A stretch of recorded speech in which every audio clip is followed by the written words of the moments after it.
ಏನ್ ಶ್ರವಣ ಯಪ್ಪ ಈ ವರ್ಷ ಮೆಣಸಿನಕಾಯಿ ಹೆಂಗ್ ಹೋದಪ್ಪ? ಯಪ್ಪ ಹೆಂಗ್ ಗೊತ್ತಪ್ಪ ಈ ವರ್ಷ ಮೆಣಸಿನಕಾಯಿ ನನ್ನನೆ ಮ್ಯಾಗ ಕಳ್ಸಕ್ ನಿಂತ. ಅಲ್ಲಪ್ಪ ಹೋದ್ ಸಲ 24,000 ರೂಪಾಯಿ ಕಣದಾಗ ಬಂದು ತುಂಬಿಕೊಂಡು ಹೋಗಿದ್ರು. ಈ ವರ್ಷ 12-13 ಸಾವಿರಕ್ಕೆ ಕೇಳವಲ್ರು ಮರ. ಹಿಂಗಾದ್ರೆ ಹೆಂಗ್ ಬದುಕೋಬೇಕಪ್ಪ ರೈತರು? ಅಲ್ಲೋ ಶ್ಯಾಮಣ್ಣ, ಸರ್ಕಾರ ಇದಕ್ಕೊಂದು ಏನಾದ್ರು ಪರಿಹಾರ ಕೊಡ್ತದ? ಯಾಕೆ ಚಿಂತೆ ಮಾಡ್ತಾರೆ? ಏನ್ ಕೊಡ್ತದಪ್ಪ ಪರಿಹಾರ? ಅಲ್ಲಿ ಹೊಡಿದಲ್ಲಿ ಎಣ್ಣೆ ಗೊಬ್ಬರ ಯಾವಾಗ ಕೊಡ್ತಾನಂತ ಹೇಳಿ ಪುಟ್ಟ ಮ್ಯಾಗನೆ ಬಂದ್ ಕುಂತಾನ.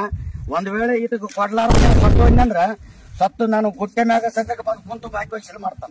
ಯಾವ ಸರ್ಕಾರ ಶಿವ ನಮ್ಮ ರೈತರಿಗೆ ಯಾವ ಸರ್ಕಾರ ಅದ ಹೇಳು? ಅದು ಪಿರಿ ಇದು ಪಿರಿ 12 ಪಿರಿ ಮಾಡಿದ್ದಪ್ಪ. ಇದನ್ನೇನು ಕೇಳಿದ್ವಿ ನಾವು. ಅದೇ ರೈತರು ಬೆಳೆ ಬೆಳೆದಕ್ಕೆ ಒಂದು ಸರಿಯಾದ ಒಂದು ಬೆಲೆ ಕೊಟ್ಟು ಬಿಟ್ಟಿದ್ರ ನಾವ್ ಯಾಕೆ ಇಷ್ಟೆಲ್ಲ ಕೊಳ್ಳಾಡ್ತಿದ್ವಿ?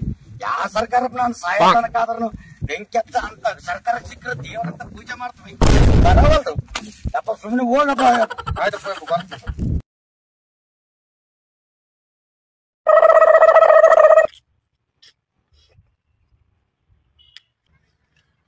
ನಮ್ಮ ಬಸ್ ಸ್ಟ್ಯಾಂಡಿಗೆ ಹೆಂಗ್ ಹೋಗ್ತದಪ್ಪ ದಾರಿ?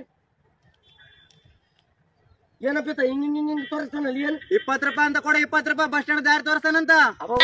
ಕಾಲ ಬಂತು ಬಿಡಪ್ಪ. ಬಸ್ ಸ್ಟ್ಯಾಂಡ್ ದಾರಿ ತೋರ್ಸಕ್ 20 ರೂಪಾಯಿ ಯಾಕಪ್ಪ? ಯಪ್ಪ ಆ ಕಡೆ ಹೋಗಲಪ್ಪ. ಶಿವ ತಿಂದದ್ದು ಆರಂಭಪ್ಪ ಮಾಮೂಲಿ ಎಲ್ಲದು. ಉಗುಳಿದ್ರೆ 20 ಲಾಸ್ ಆಯ್ತೀನಿ.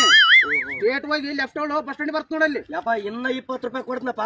ಅದು ತಿಂದದ್ದು ನಾ ಗಟ್ಟಕ್ಕಂತ ನುಂಗಬೇಡಪ್ಪ, ಪಟ್ಟಕ್ಕಂತ ಉಗುಳಿ ಬಿಡು. ಯಾಕಂದ್ರೆ ನೀನು ಮೊದಲು ಜಲ್ದಿ ಕೊಟ್ಟಕ್ಕೆ.